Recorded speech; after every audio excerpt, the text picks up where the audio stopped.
I am Alex Pino. This is Tiny House Talk, the video edition, and this is issue number 3870 of the Tiny House newsletter, featuring 6 stories.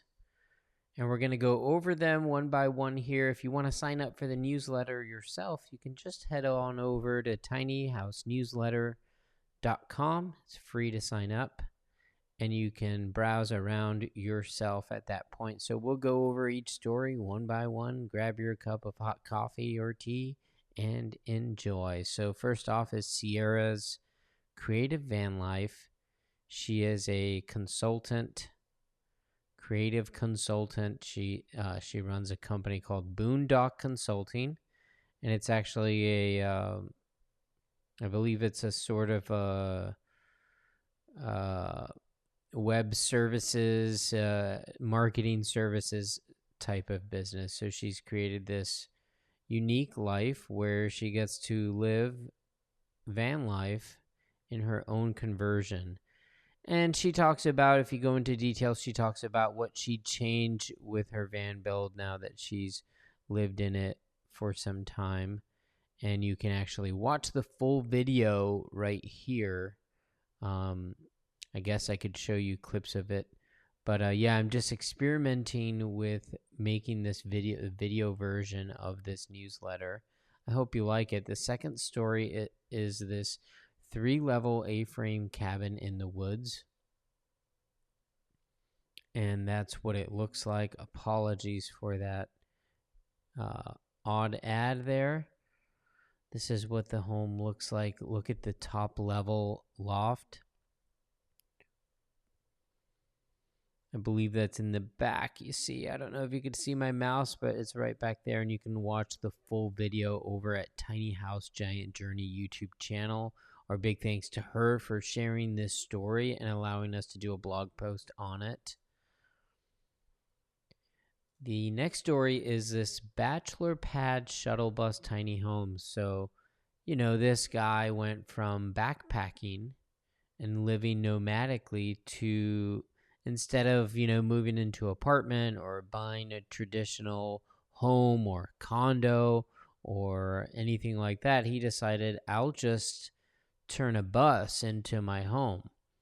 And then this way he's avoiding a mortgage, he's avoiding taxes, he's avoiding insurance, he's avoiding, raised rents, he's avoiding, homeowners associations, all sorts of, bills. It may not be, it's easier to say all this than to do it. It's not all rainbows and butterflies living out of a shuttle bus conversion, but it can really be worth it. And so my camera's up here and my screen of what I'm talking about is down here, so it's a little odd keeping eye contact with you. But yeah, I'm experimenting with doing the video version of this newsletter. I don't know if it's any good or not. So the full video is here. I don't know if I'm allowed to play parts of it as part of this series. I'm not sure. So I just won't. And then here's we already saw that one. Oh, I'm making a mess. Okay, I wasn't really prepared.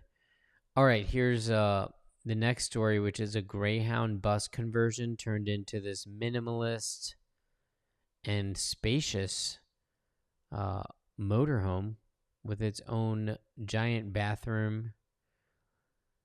I believe there's like an upstairs and a downstairs, right? With these types of Greyhound buses have 2 levels, or am I wrong? I guess not. It's just a 1 level, but still incredible. Maybe there's just a ton of downstairs storage. Do they have like a basement underneath? Because I noticed it's very raised up. So then there's just a lot of storage down south, I guess. And then we've got this other story that you can check out in today's newsletter that is about a couple who are doing van life from Alaska all the way down to Argentina. I mean, I didn't even know you could do that. This just must be such an incredible journey. And of course, you can watch the full video. It's on Tiny Home Tours YouTube channel, which I'm not really, officially affiliated with, but they've shared a bunch of stories with us over the years that we've done blog posts on. So that's pretty cool. And that about concludes today's newsletter, ending with this family that's living in this 27-foot 2001 Airstream. And they actually downsize into this from a 40-foot RV.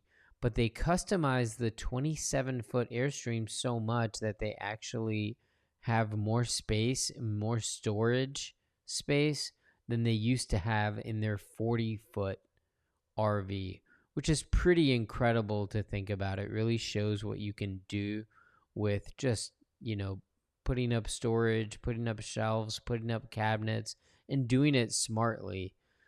You can see, look at how much storage they have underneath their bed, at the footer of their bed, all those cubbies.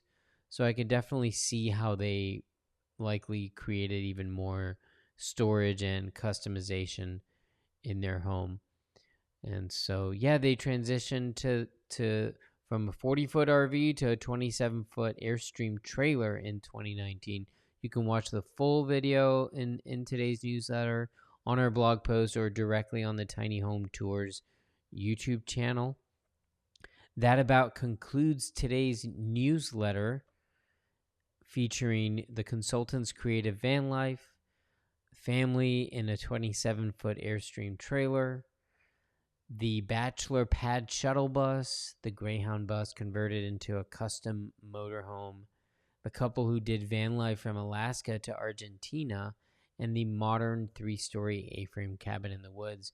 Finally, we close out this newsletter with a quote from Ralph Waldo Emerson, who is quoted, "In the presence of nature, a wild delight runs through the man in spite of real sorrows."